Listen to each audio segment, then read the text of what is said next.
तो 30 सालों में ये सबसे ज्यादा वोटिंग परसेंटेज हुआ है फर्स्ट चरण के चुनाव में, ये क्या दर्शा रहा है सर? 30 सालों में नहीं, आज़ादी के बाद बिहार में हुए चुनाव में ये सबसे ज़्यादा वोटिंग परसेंटेज है।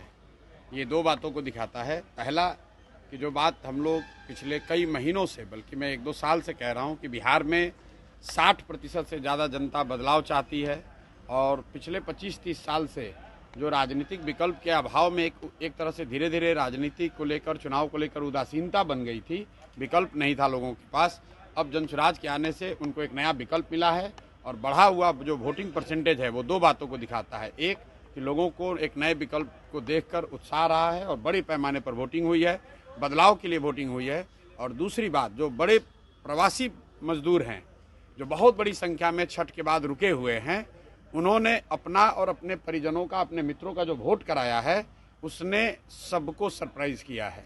और जितने लोग ये बैठे हुए थे कि महिलाओं को 10,000 पैसा मिल गया और उसी से हम लोग जीत जाएंगे, इन चुनाव में महिलाएं तो हैं ही, लेकिन महिलाओं से बढ़कर प्रवासी मजदूर एक्स फैक्टर है। इस चुनाव का एक्स फैक्टर प्रवासी मजदूर हैं।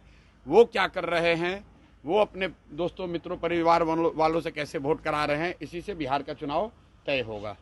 आप मुझे जितने पत्रकार लोग हैं ये बताइए कि किसी मीडिया चैनल ने, किसी पत्रकार ने, किसी राजनीतिक विशेषज्ञ ने, किसी पार्टी ने अगर ये कहा हो, किसी नेता ने कहा हो कि बिहार में इस बार अप्रत्याशित वोटिंग होने वाली है? किसी ने नहीं कहा है।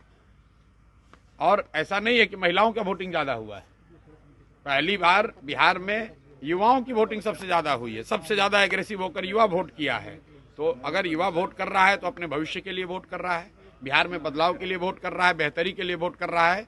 स्टेटस को के लिए इतना बड़ा वोट पड़ना यूजुअली संभव नहीं है। 1-2 अपवाद हो सकते हैं, लेकिन जहां कहीं भी पिछले 20 वर्ष में इस तरह से बढ़ चढ़कर वोटिंग हुई है, वहां इनकम्बेंट पार्टियों को, सरकार को खामियाजा भुगतना पड़ा है।